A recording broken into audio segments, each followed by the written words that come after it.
Welcome to Sputnik, orbiting the world with me, George Galloway. And me, Gayatri. Did you hear the one about the Jewish man, the son of a rabbi, who got expelled from the Labour Party for anti-Zionism? Tony Greenstein has been opposing Israeli government since Golda Meir. He didn't start off that way. He was brought up a Zionist. I first clashed with Tony Greenstein almost 40 years ago now, and I dare say we'd clash again, except we're both now expelled from the Labour Party. Me over the Iraq War, he over the ongoing war between Labour supporters of Israel and their opponents. And I'm glad to say the freshly expelled Tony Greenstein joins me now on the Sputnik. Welcome, Tony. George.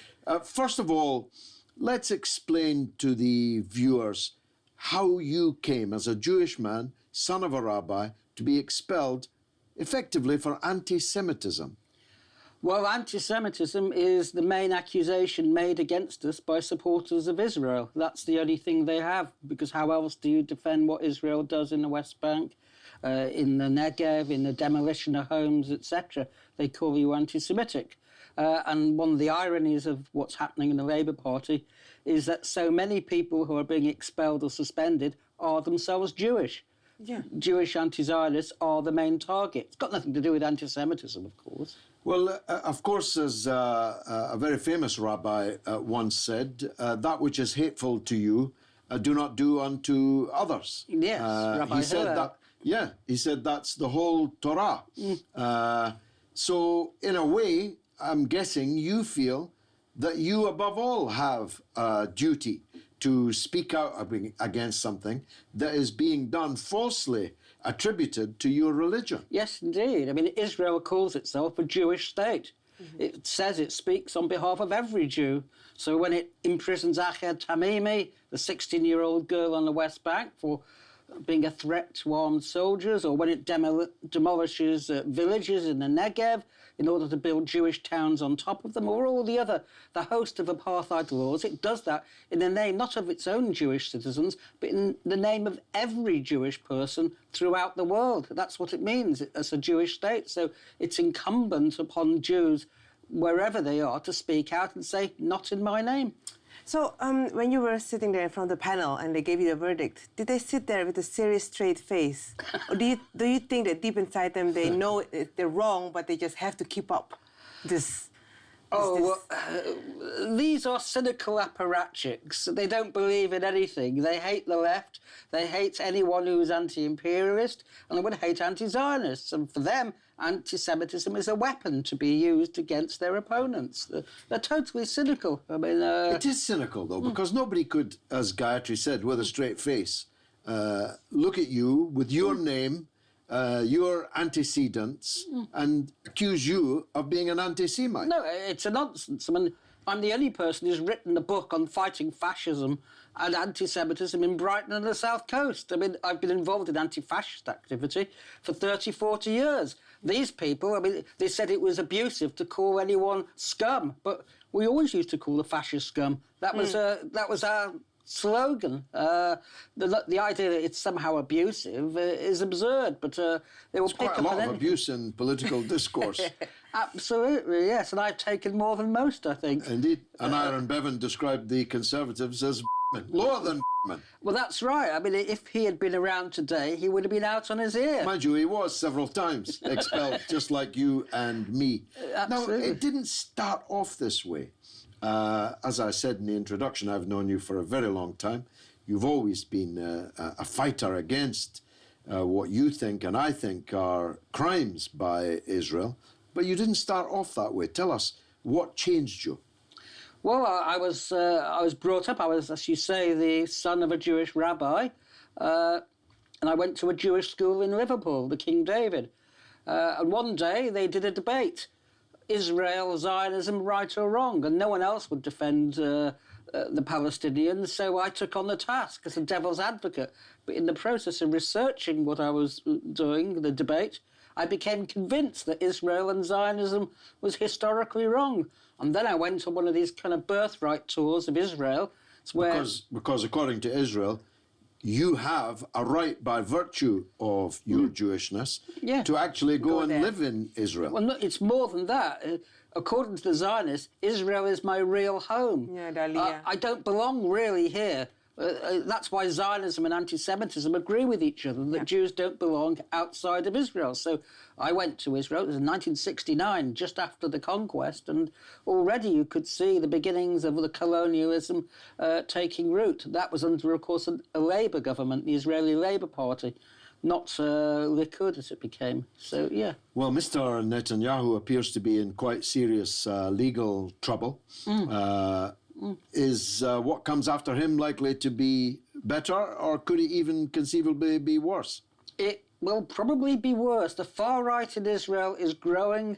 The Israeli Labour Party, which is really not much better, is now, a tenth of the vote it will get.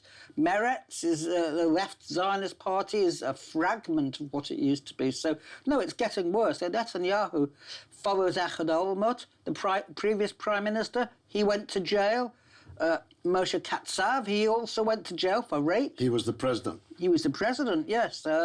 In fact, there's barely been a prime minister who hasn't been investigated for corruption. That's to Israel's credit. Whatever else we think about Israel, it doesn't mess about with corrupt Israeli politicians. It puts them in prison at a rate that no other country in the world does. Does, except that Netanyahu has appointed the Attorney General, and a massive pressure is on him not to go ahead with the prosecution. I mean, Netanyahu is fighting.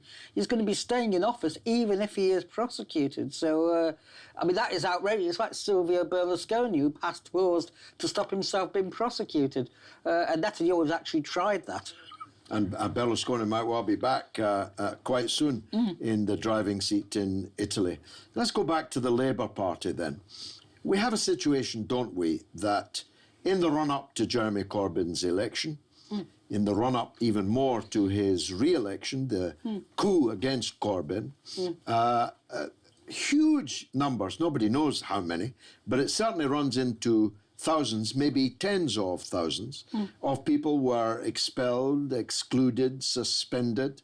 And that's leaving aside people like me that were expelled in 2003 over the Iraq War. These are mostly new supporters that joined the party because of Jeremy. The former, yes. I mean, this must be the biggest party in Britain, the expelled members of the Labour Party. It could be that. I mean, they're auto-excluding people, so they don't even have a hearing. They're just automatically expelled, as Moshe Machava was, an Israeli anti-Zionist. I mean, someone else who is Jewish. So I was a registered supporter. My vote, I voted for Corbyn in 2015. My vote, my ballot paper, was taken out of the ballot box electronically. And told I was no longer a registered supporter, but I joined, and somehow it slipped through the net.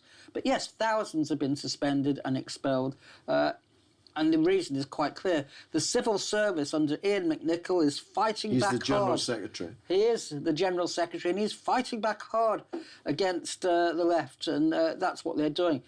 This whole anti-Semitism nonsense actually started with Jeremy Corbyn. They accused him of being associated with Holocaust deniers. But once he became elected, they turned their fire on Gerald Kaufman and other people, and I was suspended in March 2016.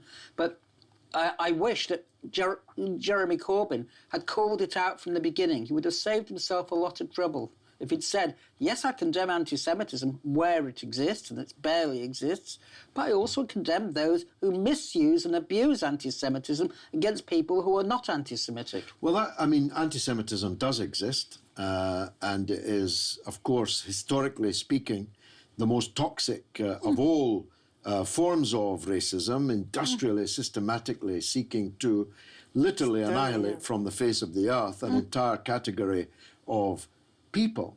But I must say, in 36 years membership of the Labour Party and in the 15 years since I was expelled, I genuinely have not met any member of the Labour Party who could be described as anti-Semitic. It's No. almost a contradiction in terms. Why would you be Labour if course you it were is. anti-Semitic? Of course it is. There is no anti-Semitism in the Labour Party. It's a myth. At best, you'll get people who will make inappropriate remarks. It's not a real phenomenon. At best, people make inappropriate remarks as a reaction to what Israel does in the name of Jewish people. I mean, that's all it is. But of course, then they are jumped upon from on high and suspended for those remarks. But they're innocuous. They're not anti-Semitic in any real sense at all. Basically, the analogy is between Israel and the Jewish faith, and Saudi Arabia speaking up for the Islamic faith, right? Yeah, I mean, we're going to ask that. If it's anti-Semitic to attack Israel, is it Islamophobic to attack Saudi Arabia? Well, that is the logical argument, isn't it? How can it be racist to ever attack a state? It can't be. But the Zionists say, well, Israel's only being attacked because it's Jewish, which is a nonsense. People attack Israel or criticise Zionism because of what it does and what it stands for or what it means. Well, I attack Saudi Arabia every day of the week. Now, these people, these cynics who expelled you, and the cynics who earlier expelled me, one of whom, by the way, I used to stand on a picket line at Wapping every Saturday night with, we were kicked by the same police horse, but he still expelled me. How's that for cynicism? Well, indeed, yeah. They're cynics, yes, but Jeremy Corbyn isn't a cynic. How can he stand by whilst someone like you, and more recently, someone like me, are accused of anti-Semitism when he knows that it was an unjust accusation against him, and he also knows it's an unjust accusation against you and against me. And Ken Livingstone, of and course. Ken Livingstone, for that matter. Well, I don't wish to excuse anything that Jeremy Corbyn has done. He's become under massive pressure, and he's wilted, and he's bowed before that pressure, and he's wanted a quiet life. But in fact, he's got anything but a quiet life, because the more people you feed to the false anti-Semitism machine, the more people it wants to devour. So it's actually counterproductive. If Jeremy had stood out from the beginning and said there is no anti-Semitism in the Labour Party, or it's trivial at best, compared to the Islamophobia, the hostility to Roma people, and so on, then I think he would have shot them, as it were. Yes, he would have shot the goose, as it were. If I had time, I'd ask you if you'd ever met a Czech agent in the House of Commons, but there's no time, alas, for that. Tony Greenstein, thanks for joining us Thank on you, the George. Sputnik. Coming up next, what makes an influential woman? Find out after the break.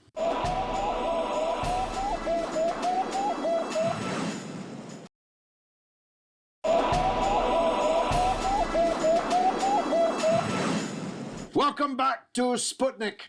Women are grossly underrepresented in history. Which is absurd because their past is her story as much as history. Nothing could ever have happened, of course, in the world without women. The BBC Radio 4 recently ran a poll on the 100 most influential British women in the last 100 years. The TUC General Secretary, a woman, Frances O'Grady, nominated 5 women, one of whom is our next guest. A founder member of the Merseyside Stop the War Coalition and big in Labour politics in the famous Liverpool Riverside constituency, it turns out that her story goes back rather further than that.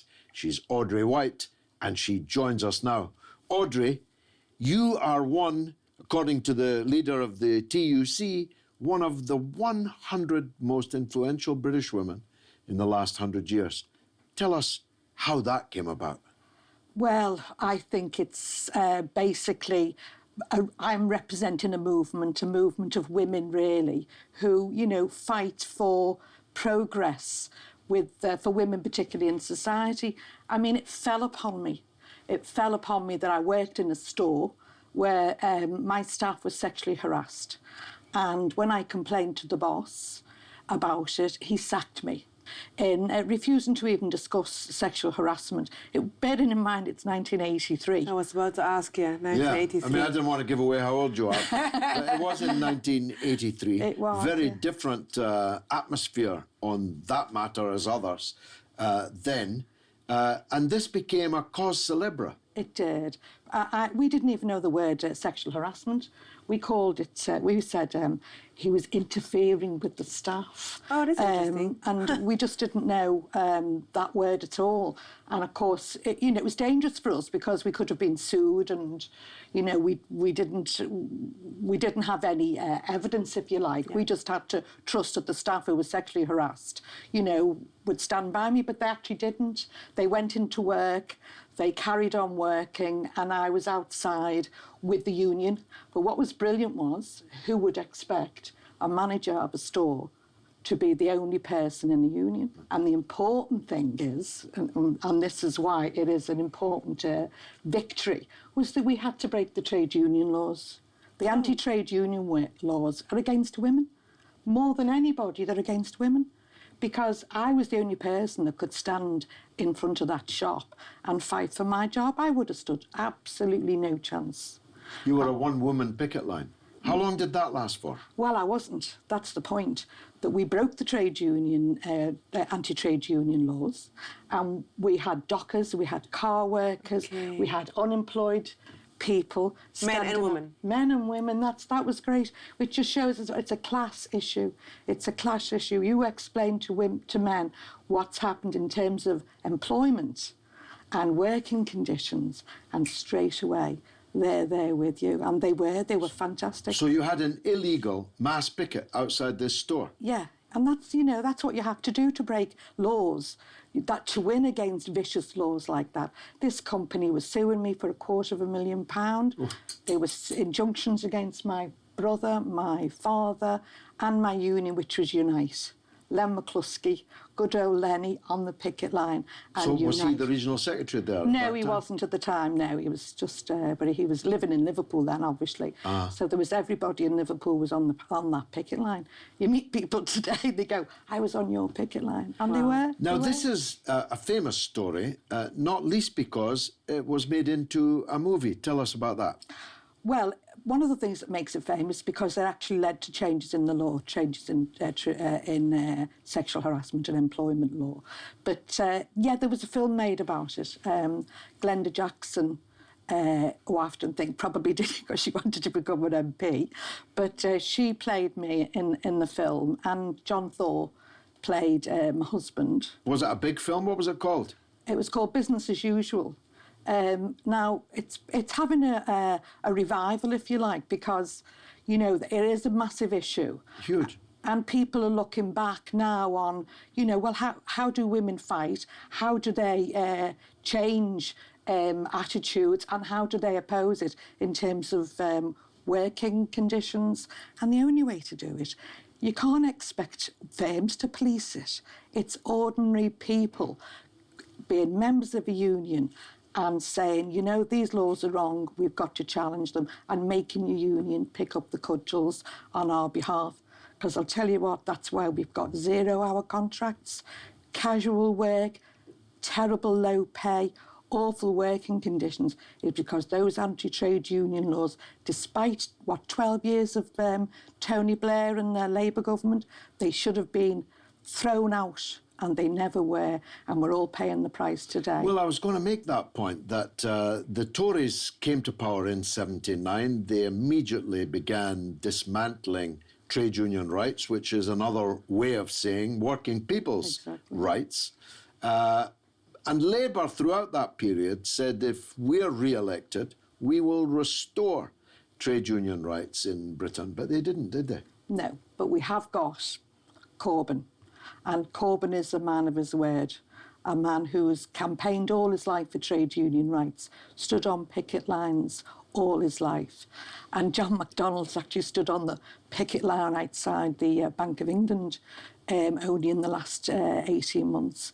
We've got honourable people now who will defend ordinary working people, and his pledge now is to rescind those anti-trade union laws and give power back to ordinary working people to redress the balance of, inequality in society. It's the most important thing that's got to happen, and that's why they're afraid of Jeremy Corbyn.